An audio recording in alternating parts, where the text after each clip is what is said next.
성도 여러분 안녕하십니까? 하나님께서 새로운 한 주간을 우리들에게 선물로 주십니다. 이번 한 주간에도 예수님과 함께 복된 걸음을 살아가시기를 바랍니다. 이번 주간에 우리가 함께 나눌 주제는 온유라고 하는 것입니다. 여러분 얼마나 중요한 성도들의 덕목인지 잘 아시죠? 오늘은 그 중에서 온유, 마음의 쉼이라고 하는 제목으로 마태복음 11장 28절로 30절 말씀을 읽도록 하겠습니다. 수고하고 무거운 짐진 자들아 다 내게로 오라. 내가 너희를 쉬게 하리라. 나는 마음이 온유하고 겸손하니 나의 멍에를 메고 내게 배우라. 그리하면 너희 마음이 쉼을 얻으리니 이는 내 멍에는 쉽고 내 짐은 가벼움이라 하시니라. 아멘. 2018년에 만들어진 영화 중에 덴마크 영화 행복한 남자라는 제목의 영화가 있습니다. 그런데 그 영화 속에 보면은 주인공 페르라는 사람이 등장하는데요. 이 페르는 목사님의 아들이죠. 그런데 그 아버지로부터 완전히 등 돌리고 멀어졌어요. 왜 그러냐면 그 아버지가 극도로 보수적인 그리고 아주 완고하기까지 한 아버지였기 때문입니다. 아버지와 아들 사이에 부드러운 소통이 없어요. 이 아들이 과학을 공학도가 되어서 떠난다고 이렇게 하면서 집을 나갈 때 이 아버지와 아들은 완전히 원수처럼 되고 맙니다. 그 영화가 쭉 진행되다가 나중에 이 페르가 결혼을 해서 자기 아들들을 낳게 되는 장면이 나오는데 그 아이가 요만할 때 그 페르는 그 아이가 뭘 좀 망가뜨렸다고 아주 호되게 꾸지람을 하죠. 여러분, 이 페르는 완고한 아버지에게서 상처를 많이 받은 사람인데 세월이 많이 지난 다음에 자신이 아버지가 되고 나서 자기도 모르는 사이에 그 자기 아이한테 아주 엄격하게 구는 아버지가 된 자신을 발견하게 됩니다. 아버지에게서 그런 일을 당했는데 자기가 또 그런 아버지가 된 것이죠.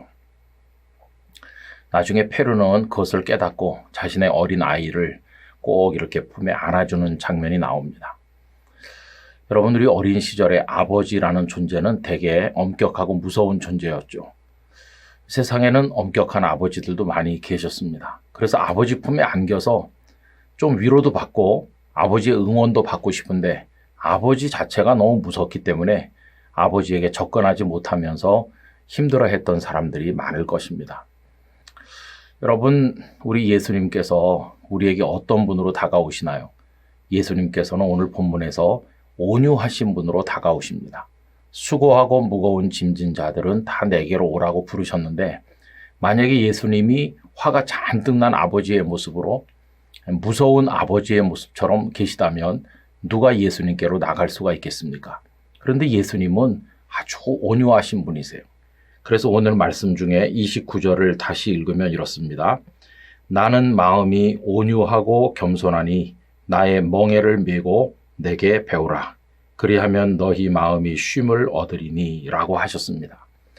예수님께서 우리에게 쉼을 주시는 분이 되시는 것은 그분이 온유하셔서 우리들을 품에 안아주시고 용납하시고 따뜻하게 받아주시기 때문인 것이죠. 그래서 온유하신 주님이기 때문에 우리가 주님의 품에서 쉼을 얻고 안식을 얻게 되는 것입니다. 여러분, 이것을 또 돌려서 우리에게 적용하면 어떻게 될까요? 우리가 다른 사람들에게 쉼을 선물하는 사람이 되기 위해서는 우리 또한 온유한 사람이 되어야 한다는 것을 알 수 있습니다. 제가 알고 있는 어느 목사님께서 종종 이런 말씀을 하셨어요. 그분은 지금 은퇴하신 지 제법 오래 되셨는데요. 나는 너무 인상이 무섭게 보이는 인상이어서 목회할 때 어려움이 많았다고 이런 말씀하셨어요. 목사님의 얼굴이 좀 무서워 보이니까 성도들이 다가오려고 하질 않고 늘 목사님 멀리서 있다는 것입니다. 반면에 제가 초등학교 다닐 때 담당 목사님이셨던 분이 계신데 얼마나 인자하신지 그리고 말씀을 웃으시면서 하시는데 너무도 재밌게 하시는 거예요. 그래서 그 목사님의 그 모습이 가슴에 깊이 새겨져 있었습니다. 부산에서 목회할 때 그 목사님께서 별세하셨다는 소식을 듣고 그 목사님과 같이 지난 시간이 초등학교에 잠깐뿐이었고 그 이후로는 뭐 연락도 잘 없었는데도 제가 목사님 장례식에 일부러 참여했던 적이 있습니다. 그 목사님이 너무 인자하시고 우리를 사랑하셨거든요. 여러분, 온유한 사람이 되면 다른 사람에게 쉼을 선물할 수 있습니다. 그러나 화난 사람처럼, 완고한 사람처럼 그렇게 하면 아무도 우리에게 오지 않을 것이고 누구에게도 쉼을 줄 수가 없을 것입니다. 예수님께서 온유하셔서 우리에게 쉼을 주시듯이 우리도 예수님의 온유를 닮아서 많은 사람들을 품어주고 사랑해주고 그들에게 안식을 선물할 수 있는 역할을 해야만 될 것입니다. 이 한 주간에도 우리를 온유한 사람으로 주님께서 빚어 만들어 주시기를 간절히 원합니다. 아버지 하나님, 우리 주님께서는 온유하고 겸손하셔서 수고하고 무거운 짐진 자들을 따뜻하게 품에 품어주심으로 지친 이들을 쉬게 하셨습니다. 그 은혜를 저희들에게 주심에 감사드리며 이제 원하옵건대 저희들도 온유한 사람이 되어 많은 이들에게 쉼을 줄 수 있는 역할을 하게 하여 주시옵소서. 이번 한 주간 동안도 주님과 함께 살아가도록 저희들을 인도하여 주시옵소서. 예수님의 이름으로 기도드리옵나이다. 아멘.